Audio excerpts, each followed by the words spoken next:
A esta hora conversamos con el líder social petorquino Gustavo Enríquez Toledo.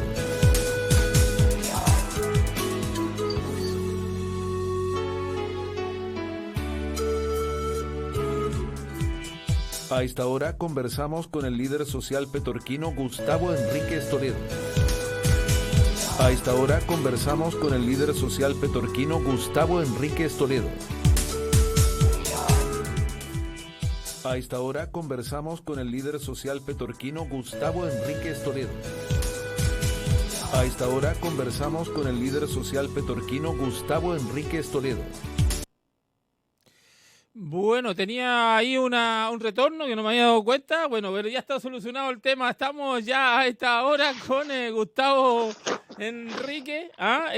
Yo me estaba enredando solo. Es que no, mira, tengo que transmitir por Twitter. Entonces tenía abierto Periscope Televisión y nos había muteado ahí. Entonces se me repetía y decía, chuta, se pegó el Sara, compadre. Y no, pues tenía abierto el audio.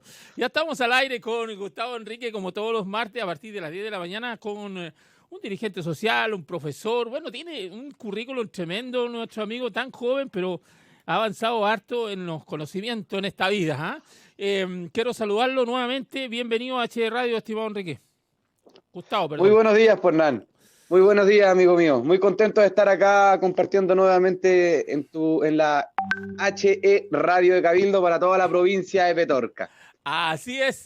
Oye, poco lo dicen tan bien como usted, dicen radio, claro, porque no, si tú no lo lees, claro, cuando uno lo lee, si lo lee es radio, pero claro, le pusimos un poquito de color ahí para el nombre. Gustavo, está bien. Bueno, han pasado hartas cosas. Tú pertenecías al partido Evópoli, ya no eres, bueno, sigues participando y qué sé yo, pero tú hoy día estás como independiente. Hubieron elecciones internas ahí en el partido. El fin de semana. El fin de semana. ¿Qué te pareció ahí los resultados? Bien, pues, ¿qué te puedo decir? Mira, podría ser una nota introductoria, mira. Sí. Yo fui partícipe en mis tiempos universitarios, cuando fui dirigente universitario, ¿ya? En la Universidad de Playa Ancha, donde dirigí mi carrera por 3 años consecutivos. ¿Ya? Y luego fui delegado de la Facultad de Ciencias Naturales e Ingeniería de la universidad, cosa que para alguien que no es militante del Partido Comunista, los que se entienden en política universitaria, entenderán de que fue una buena hazaña lo que logramos hacer. Y entre los grandes, bueno, haber dirigido mi carrera, que era el profesorado de biología, hacer pedagogía en biología y ciencias naturales, ¿ya? Haberla dirigido la carrera me dejó grandes amistades con muchos compañeros de distintas generaciones, pero además me dejó grandes amistades con los directores de dicha carrera, con su director, su coordinador, ¿ya? Todos aquellos que ejercían roles directivos de la carrera, que grandes académicos, de gran trayectoria universitaria y académica también. Y nuestro gran legado con ellos fue haber promovido y haber hecho posible desde el estatuto, desde los espacios de los alumnos, haber podido implementar lo que era la nueva malla curricular de la carrera. Nuestra carrera tenía una malla que tenía 20 años en ejercicio, estaba obsoleta, y a través de un convenio, a través del Ministerio de Educación, que implicó muchos recursos, logramos promover una reforma académica que se hizo en toda la universidad, pero logramos en nuestra carrera lograr la implementación perfecta de esta malla, hoy día es la que está en ejercicio, que es uno de nuestros grandes legados. Ya. Allí. Eso, estar allí, me llevó a conocer a una senadora en aquel entonces, que era la senadora Lili Pérez, con la cual colaboré desde el Senado, siendo todavía estudiante. Fui un colaborador ad honorem a las iniciativas que la senadora tuvo. Y de allí conocí gente que por cosas de la vida finalmente terminamos militando el 2016 en Evolución Política. Ya. Evópoli. Oye, dame un solo paréntesis muy cortito. Le quiero recordar que la senadora Lili Pérez, por un tema del mal, del inintendible sistema electoral de este país, sacó una cantidad enorme de votos, y sin embargo no quedó como parlamentaria siendo que muchos del Frente Amplio, por ejemplo, sacaron menos del 2%, menos del 1%, y hoy día son parlamentarios. Qué injusta es la votación, ¿eh? Ya sea para la senadora o para cualquiera que Bueno, postule a las elecciones. son las reglas del juego, pues. Sí, Bueno, amigo, mire, para terminar mi nota introductoria. sí, sí. Entonces eso me llevó a estar en Evópolis y luego, por allá por septiembre del 2019, o sea, el año pasado, debido a diversas desavenencias, pero más que eso, debido a una visión mía de que el partido había perdido la orientación social, o sea, aquella de entender el problema y el sufrimiento de aquellos que más lo pasan mal en este país, y promover políticas públicas para ir solucionando esos problemas urgentes y problemas concretos que vive nuestro pueblo.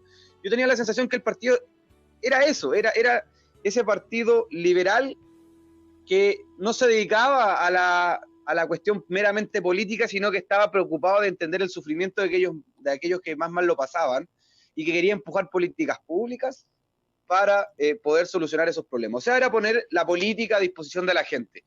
Y un ejemplo de eso, que fue lo que me llegó a firmar, fue el eslogan "Los niños primero en la fila", basado en la infinita vulneración, violación y asesinatos que se cometieron dentro del Sename contra niños vulnerables de nuestro país. Y Evópolis fue el único partido que tomó las banderas de decir: hay que acabar con el Sename, hay que construir un nuevo servicio de protección de la infancia, hay que separar a los jóvenes que delinquen porque tienen un tratamiento distinto de aquellos que entran al Sename porque sus familias los abusan, Ya, porque tiene que haber una lógica de protección distinta. Había un montón de cosas ya.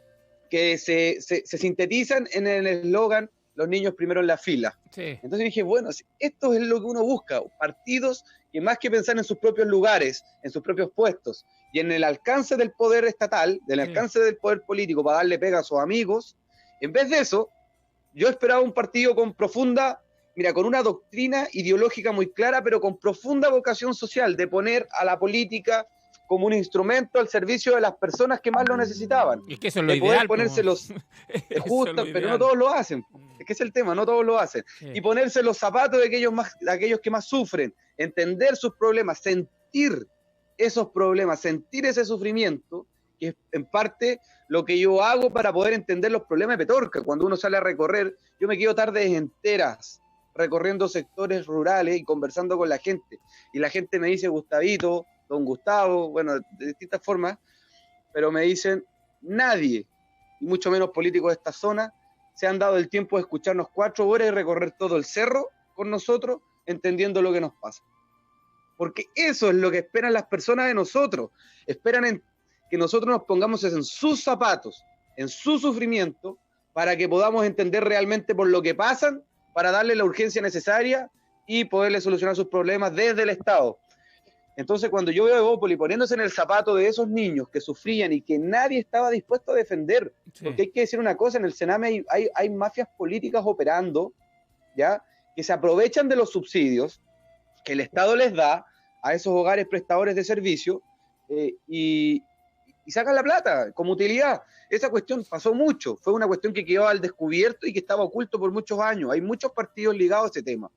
Entonces, cuando nosotros vamos de frente contra eso y nos dicen: queremos ponernos en el lugar de esos niños porque que nadie quiere representar en la política, porque como son menores de edad no votan, entonces a ni un político le importaba. Y Evópolis se pone allí, independiente si votaban o no votaban, y los trata de ayudar y trata de proponer una reforma ya al país del servicio de protección de infancia. O sea, cuidemos a nuestros niños de una forma distinta a como lo estábamos haciendo, que era prácticamente no era para cuidarlo lo que se hacía allí. Sí.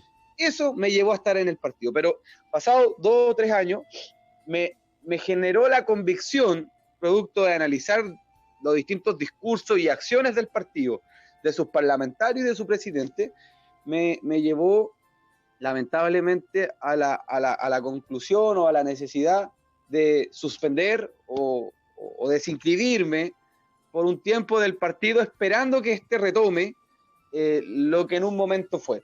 Que en el fondo, que el candidato, porque hace un poquito tiempo, el fin de semana hubo una elección interna, el candidato Andrés Gutiérrez, que es de la provincia de Petorca, pero compitió por la directiva nacional, sacó el segundo lugar contra la lista oficialista, que es la lista de los Kast, llamémosle así, de Felipe Kast, de Pablo Kast, de Sí. Andrés Molina, de Luciano Coroscoque, que son otros militantes del partido. Andrés Gutiérrez tenía algo bien interesante en su discurso y en lo que él quería proponer, y era, primero, nosotros tenemos que pactar con aquellos que son de la coalición, ya Chile Vamos, pero creo que el partido tiene que volver a algo que perdió, que es volver a sus orígenes, es volver a ponerse en los zapatos de las personas y empezar a empujar al Estado a modernizarse, pero que sea un instrumento a disposición de los que sufren, de los que Sí. lo necesitan, Pero- y no al revés, Pero ¿me Gustavo, entiendes? Entonces, pero Gustavo, quiero hacerte un punto. ¿No es mejor estar adentro y tratar de ayudar a buscar ese rumbo estando dentro que salirse hacia afuera y no, ya no puede ser nada, me voy y voy a mirar desde la vitrina? ¿No es mejor estar y sí, hacer los cambios adentro? Porque ha pasado mucho en la política, no solamente sí, en sí, Evópolis, ha pasado en este caso la democracia cristiana, que se fueron varios y formaron otros partidos políticos, ha pasado en muchos partidos, en Renovación Nacional, en muchos partidos. Pero no es preferible quedarse dentro y tratar de ayudar a enmendar el rumbo desde adentro. sí, exactamente. Me lo plantearon de esa manera varias personas. ¿Ya? Me lo plantearon varias personas. ¿Y sabes lo que ocurre, Hernán? De que se transforma un poco complejo el poder llevar adelante, siendo de estas zonas tan alejadas por lo demás, Ya. llevar adelante una lógica transformadora de la acción política de un partido cuando este tiene devenires semi-oligárquicos o semi-aristócratas tan marcados. Y yo creo que ahí está el problema. Es un partido muy pequeño, con un núcleo de poder muy potente, que radica en Santiago, que radica en ciertas personas individuales dentro del partido, que impiden poder generar líneas de pensamiento interna distintas que permitirían pugnar por el poder interno de un partido con el objetivo de poderle cambiar el rumbo a la estructura partidaria. Esa es mi apreciación política del tema. Yo no creo en los partidos que se transforman en club de amigos. Ese es uno de los primeros puntos que yo dije cuando tomé esta decisión. Lo primero fue, este partido se alejó totalmente de lo que fue su origen, un partido de profunda vocación social. Luego, se transforma y se vuelve un partido que se dedica a discutir estrictamente cosas de la política y se olvida de lo que fueron sus inicios. Entonces, por ahí se sigue reforzando la idea de que se alejó de los orígenes, pero además tiene un devenir, no sé si aristocrático, pero un devenir elitista, político, interno, casi aristocrático, porque algunos de los líderes del partido tienen relación directa con antiguos líderes de los antiguos partidos políticos de este país, y ese devenir, con esa lógica de club de amigos tan pequeña, yo no la comparto, porque al final del día, ¿a qué nos lleva? A que hace imposible poder construir líneas de organización interna distintas a los que los oficialistas plantean. Fíjate tú, Hernán, que Evópolis había nacido el año 2012, ¿ya? ¿Ya? Estamos a 2020, o sea, han pasado 8 años. Cada 2 años hay elecciones. O sea, 2012, 2014, una, 2016 otra, 2018 otra, y ahora venía la 2020. O sea, hubieron 3 elecciones de directiva nacional, Hernán, donde el Club de Amigos firmó una lista de consenso y no estuvieron dispuestos a competir. Yo te quiero contar esta es una anécdota. Ya. La elección interna de este 2020, con 3 listas en competencia para la directiva nacional, es total y absolutamente inédita en Evópolis. ¿Ya? Ya. Es inédita. Nunca había ocurrido una elección por la directiva nacional entre listas con planteamientos distintos, porque siempre se hizo a través de listas de consenso. Entonces, entre nosotros, sí. Si no se hacían listas de consenso era porque nadie era capaz de construir una red de organización política interna distinta a la del senador Felipe Kast. Ya está perfecto, pero eso habla de que también había un reducido espacio a la democracia interna. Costó mucho que se abriera esta posibilidad de una directiva. Andrés Gutiérrez, siendo una persona de Papúo, de la provincia de Petorca, que haya tenido la fuerza suficiente, siendo no incumbente en el partido, siendo no activo en la política desde Santiago, haya tenido la capacidad de articular a directivas regionales completas para apoyarlo. Qué bueno. Ganó Antofagasta, ganó Coquimbo, ganó Higgins con el 90% de los votos. Entonces, en la interna había una sensación de que algo estaba mal. Andrés logró articular a gente sobre todo de las regiones, logró hacer fuerza regional e intentó empujar esto que yo creo que es lo correcto, que es retomar los orígenes del partido y volver a ese partido de profunda vocación social, que es lo que nos diferencia de muchos otros partidos. Allí Gustavo, está sí, nuestra posibilidad de atraer a grandes líderes de la sociedad. sí, un poco fue la pregunta porque para que los que están oyendo acá, estamos con Gustavo Enrique desde Petorca, como todos los martes, a partir de las 10 de la mañana. Sí. Para que la gente te vaya conociendo, tú pretendes ir a un cargo ahí en la comuna de Petorca en las próximas elecciones, y por lo tanto es bueno que la gente te conozca, de dónde vienes, hacia dónde vas, qué estás haciendo ahora. ¿Tú crees que ahora, después del estallido social, porque está de la pandemia de por medio, que frenó un poco toda esa cosa, y me alegro porque se frenó un poco la violencia, obviamente, se frenó la violencia, que es lo que está haciendo mucho daño en nuestro país? Sí, ¿Cuál es el rumbo que deben tomar los partidos políticos frente? Primero se viene el plebiscito, luego el próximo año las elecciones, y nos dimos cuenta en el estallido social que muchísima gente de la política está por abajo, por los suelos, en cuanto a su aprobación. ¿Es eso lo que tú, en un momento, en el fondo, tú estás diciendo, es que los partidos debiesen volver a la génesis de los partidos políticos, hacer política social, pero de verdad acercarse a la gente nuevamente, porque se alejaron? Hoy día conversaba en la mañana fuera de micrófono con un amigo del Partido Socialista, que es antiguo militante y pertenece al Comité Central del Partido Comunista, del Partido Socialista. Ayer estuvimos hablando con él. Y él decía... ¿Con Donaldo? Se llama Luciano Valle. ¿Ya? Eso, don Luciano Valle, sí. ex gobernador, si no me equivoco. No me acuerdo, pero parece que sí fue gobernador. Pero sí. Bueno, él estudió, y él se hace una crítica también hacia la antigua Concertación, que se fue y se encerraron en sí mismos y se alejaron de la gente que los había elegido por tantos años. ¿Cuál es tu mirada hacia los partidos políticos? ¿Cuál es tu crítica y hacia dónde debiesen ir los partidos políticos frente a esta situación que vivimos hoy día?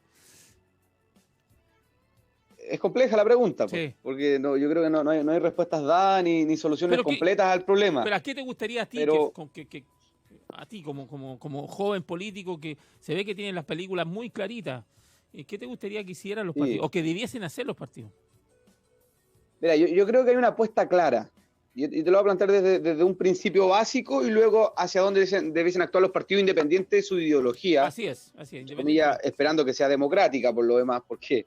Porque no todo lo que es político es necesariamente democrático. Y eso hay un tema. La democracia es una parte de que hay que inyectarle harta energía para que funcione. Pero el ser humano, por definición, suele ser... lo que algunos intelectuales de allá de la época de la Segunda Guerra Mundial, hay un austriaco, soy malo para los apellidos, no me acuerdo en este momento, pero un austriaco que hablaba de la sociedad tribal, y hay otros escritores que hablan de eso. El ser humano tiende a ser tribal por definición, o sea, la condición de una organización política democrática no es parte de la naturaleza humana, sino que es contra la naturaleza humana, porque el ser humano tiende a ser tribalista o tribal, tiende a ser colectivista, tiende a ser inclusive autoritario. Entonces, por definición, estos son filósofos, la naturaleza humana no empuja la organización democrática de la sociedad. Eso lo hacemos como a contrapelo, ¿entiendes? Y como se hace a contrapelo, porque es contra nuestra propia naturaleza, tenemos que ser capaces de inyectarle constantemente energía, porque si no le inyectamos energía a esta democracia, esta se deteriora. ¿Ya? Porque no es parte del andar natural de la humanidad. O sea, si la humanidad no ha tenido democracia toda la vida, o toda su existencia, al revés. Han habido imperios, ¿te fijas? En las épocas modernas han habido dictadura, entonces, bueno, el origen de la democracia, como le dicen los norteamericanos, partió en Grecia, y en la Grecia ateniense, justamente, y después de un declive, un deterioro institucional en esa época, llamémoslo institucional, a la democracia ateniense viene directamente un gobierno. Después de la democracia ateniense se instaura una especie de imperio y se vuelve a la normalidad de lo que era la organización de todos los imperios del mundo. Entonces las democracias sí desaparecen, sí dejan de estar, sí, no es necesario, porque mira, los millennials, mi generación, creemos que la democracia es como un producto intrínseco a nuestra calidad humana, y eso no es verdad. Y resto de eso lo que tú estás hablando sucede con la Inglaterra actual, hace muy poco tiempo que dejó y liberó a Hong Kong, por ejemplo. Inglaterra, Bueno, no hay mucha, no le da mucha importancia a la literatura, pero Inglaterra fue uno de los imperios muy grandes del mundo que inspiró y colocó en muchas partes del mundo, y hasta hace muy poco. Entonces, no, eso de... tenía protectorados. Exactamente. Sí, sí. Bueno, China ahora, o sea, Hong Kong pasó a manos de China. Sí, Hong Kong pelea por su independencia, sí. su autonomía absoluta, y los chinos no lo dejan. Esa es otra historia de la geopolítica internacional. Es todo un dilema lo que pasa con China, Sí. pero bueno. Entonces, como la democracia hay que inyectarle energía, hay que tener muy claro un principio básico, ¿ya? El derecho romano y todos los principios del derecho nos llevan a que reglamentemos la convivencia humana, la civilización, ¿cierto? Pero el ser humano, en su conducta natural, en su conducta más animal, como decía Nietzsche, Nietzsche, que era un filósofo, decía que el ser humano era más animal que racional. Y por lo tanto, y yo siempre he creído que la violencia surge desde nuestros instintos más animales, más que de nuestra lógica y razonamiento, valga la redundancia, Sí, racional. así es. ¿Ya? Entonces, como la democracia no es una cuestión natural, hay que estarla constantemente reforzando. Y como la violencia es una cuestión animal, inmediatamente entenderemos o interpretaremos que son cosas que no son compatibles, ¿ya? Y por lo tanto, para poder reforzar los principios democráticos de la organización política de nuestro país, creo que es total y absolutamente fundamental de que las estructuras políticas, todo partido y movimiento político existente, ojalá la gran mayoría y ojalá de forma hegemónica, rechacen en el discurso la violencia, pero descarten en la práctica la acción política a través de la violencia. Una cosa que tienen que hacer los partidos políticos es comenzar a inyectarle energía al espíritu y la acción democrática, aunque la gente esté cabreada de los mismos políticos, porque es verdad, las personas están chatas, o sea, Sí. no quieren nada con los partidos políticos. Sí. Eso te lo voy a plantear por otra situación, Sí. te lo comento inmediatamente. Pero lo que se puede hacer hoy es empezar a generar en el discurso, en el lenguaje que construye realidades al final del día, empezar a erradicar, ¿ya? O a generar una idea de incompatibilidad, o sea, que no pueden estar juntas la violencia y la democracia. Perfecto. Porque tener democracia, por definición, significa resolver los conflictos políticos de la sociedad a través de los instrumentos que la democracia nos da. Y en ningún caso utilizar la violencia. Por lo tanto, cuando tú ocupas la violencia como un instrumento para solucionar o resolver tus conflictos políticos, entonces inmediatamente estás socavando los principios bases de la democracia. Así es. ¿Se entiende? Sí. Estoy haciendo lo más docente que puedo. Sí, así Entonces, es. Así es.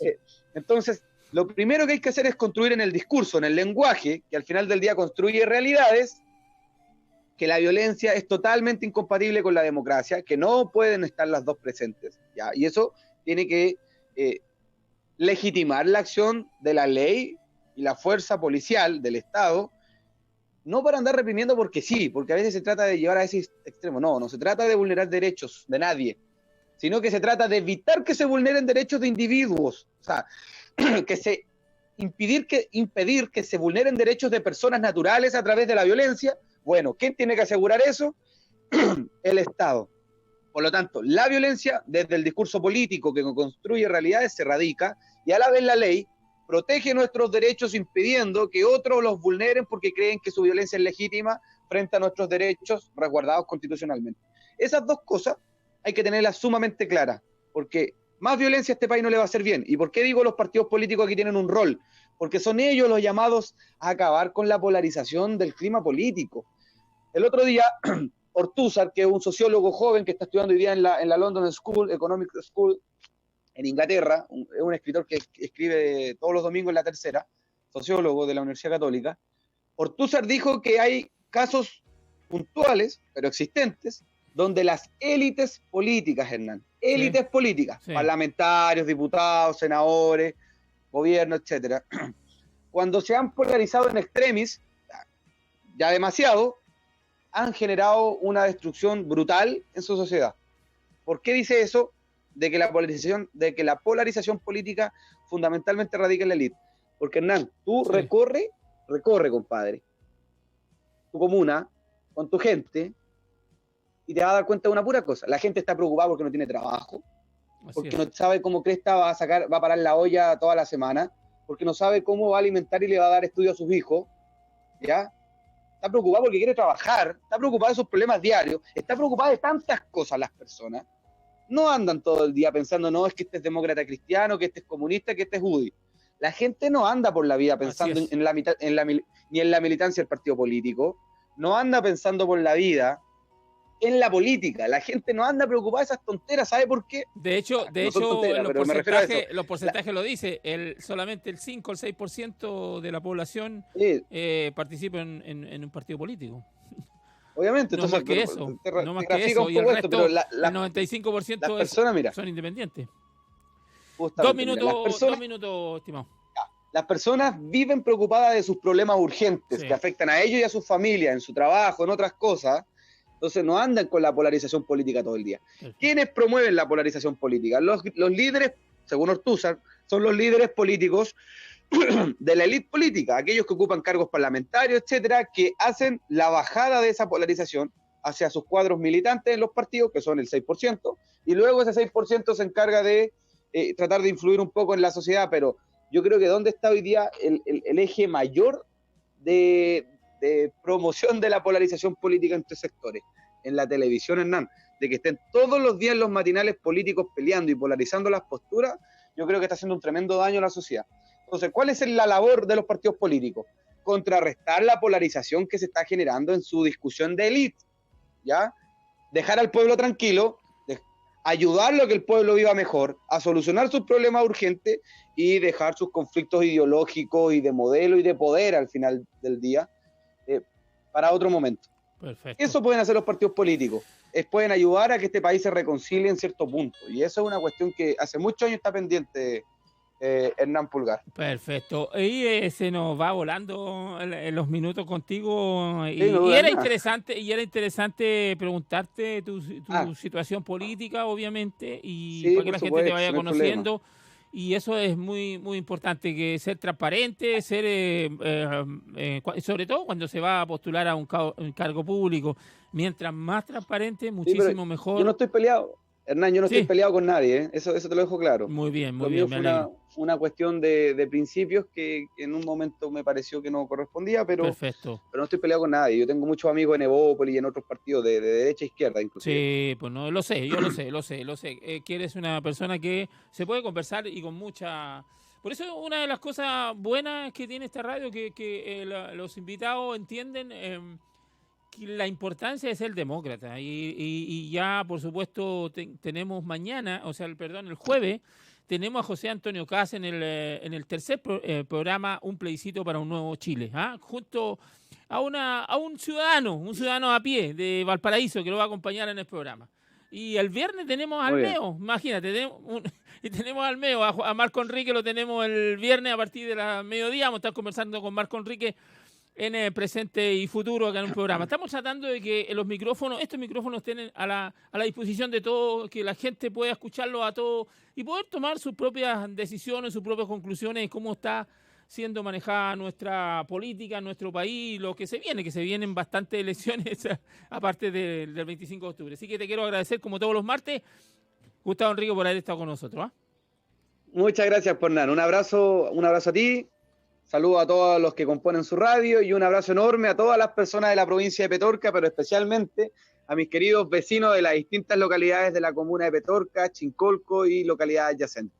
Un abrazo a todos y que estén muy bien. Que tengan buena semana. Donde naciste y te has quedado ahí, porque muchos huyen de su pueblo y se van, y sin embargo tú te quedaste ahí. Bien, vamos a la pausa, que estamos un poquito atrasados y ya regresamos. Estuvo con nosotros Gustavo Enrique desde Petorca, Gustavo Enríquez Toledo. Ha finalizado la conversación con el líder social Gustavo Enríquez Toledo.